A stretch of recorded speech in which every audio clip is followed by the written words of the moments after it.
Hello and welcome to the newest episode of Tuning into Ukraine. What do you call it when a leader openly threatens to target civilians and boasts about it? Leadership? Strategy? No, it's terrorism, plain and simple. Today we're talking about Vladimir Putin's latest disturbing statements during his annual propaganda show. If you want to learn more about this subject, please continue watching this video and subscribe to our channel so that you don't miss our videos in the future. Every year, Vladimir Putin steps into the spotlight for his so-called direct line with the Russian people. It's less about dialogue and more about delivering propaganda with a side of threats. This year, he outdid himself. Putin proposed using Kyiv as a testing ground for a new Russian missile, Oreshnik. Yes, you heard that right, testing missiles on a capital city. Let me read you his exact words. I'll let you, he was talking to foreign journalists, determine an object in Kyiv to hit. You will concentrate all air defense there, and we will strike there with an Oreshnik missile. He goes on to say, we are ready for this. Is the other side ready? But ready for what? A blatant war crime?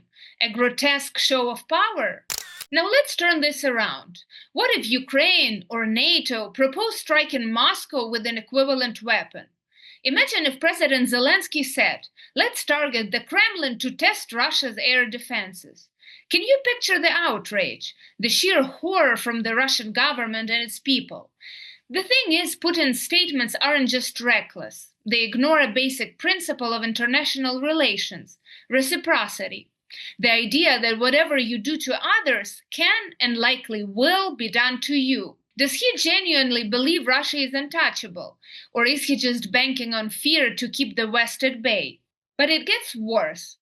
Putin didn't just stop at missile threats. He joked, yes, joked, about war being like a game, saying, we want hustle and bustle. As soon as the hustle and bustle starts, everything whistles, seconds, bullets.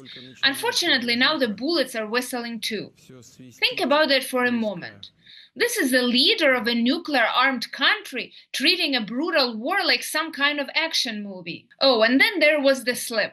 He started to say Russian forces were taking Ukrainian land, but quickly corrected himself to returning territories. It's not just propaganda.